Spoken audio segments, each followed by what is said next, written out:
پر ہے, فنا ہونے والی ہے, اور صرف تیرے رب کی جلیل و کریم ذات ہی باقی رہنے والی ہے. جنہوں اس کو دو حقیقتوں سے آگاہ کیا گیا ہے. ایک یہ کہ تم خود لافانی ہو, اور نہ وہ سر و سامان لازوال ہے جس سے تم اس دنیا میں متمتع ہو رہے ہو. لافانی اور لازوال تو صرف اس خدائے بزرگ و برتر کی ذات ہے جس کی عظمت پر یہ کائنات گواہی دے رہی ہے, اور جس کے کرم سے تم کو یہ کچھ نعمتیں نصیب ہوئی ہیں. اب اگر تم میں سے کوئی شخص ہمچوں مندیگر نیست کے گھمنڈ میں مبتلا ہوتا ہے تو یہ محض اس کی کم ظرفی ہے.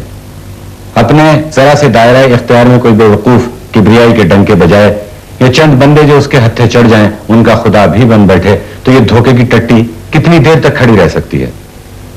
کائنات کی وسعتوں میں جس زمین کی حیثیت ایک مٹر کے دانے کے برابر ہے, اس کے ایک کونے میں 10, 20 یا 50, 60 برس جو خدائی یا کبریائی چلے اور پھر قصہ ماضی بن کر رہ جائے, وہ آخر کیا خدائی یا کیا کبریائی ہے جس پر کوئی پھولے؟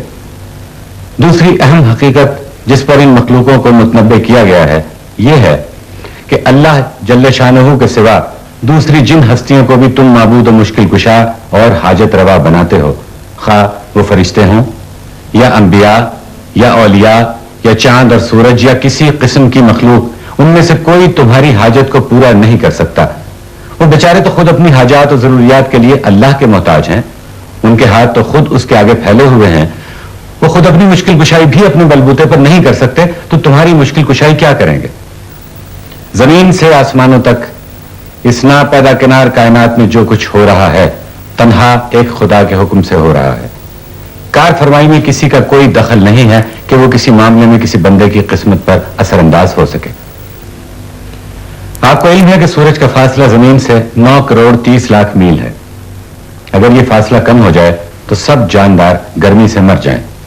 دنیا کے مشرق میں بحر الکاہل ہے اور مغرب میں بحر اوقیانوس.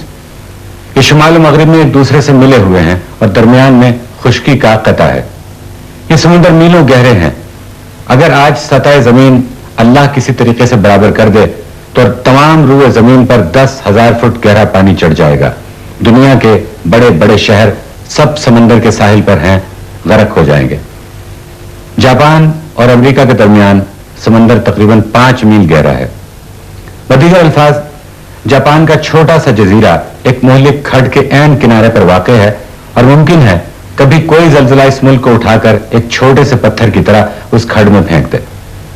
دنیا کے تمام بڑے بڑے شہر سمندر کے ان بھیانک گڑھوں پر واقع ہیں جنہیں تباہ کرنے کے لیے معمولی سا زلزلہ کافی ہے.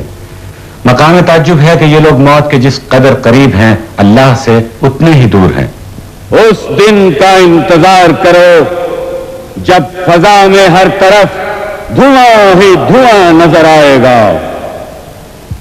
علوم طبعی کے چند سر پھرے لونڈے کبھی کبھی یہ کہتے سنے جاتے ہیں کہ اجی یہ قیامت ویامت مولویوں کے فرضی قصے ہیں.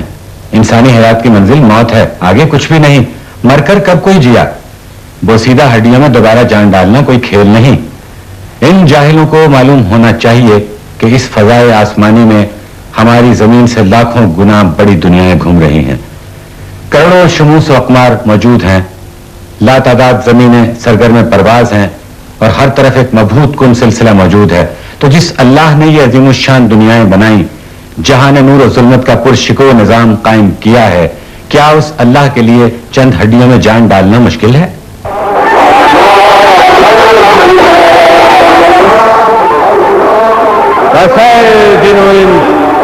تم اپنے رب کے کن کن کمالات کو جھٹلاؤ گے؟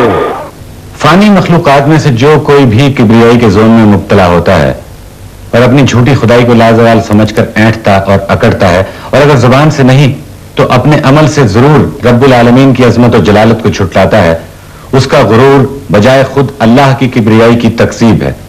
جو دعویٰ بھی وہ کسی کمال کا اپنی زبان سے کرتا ہے یا جس کا ادعا اپنے نفس میں رکھتا ہے, وہ دراصل صاحب کمال کے مقام و منصب کا انکار ہے. جیسے جیسے سورج اٹھتا جاتا ہے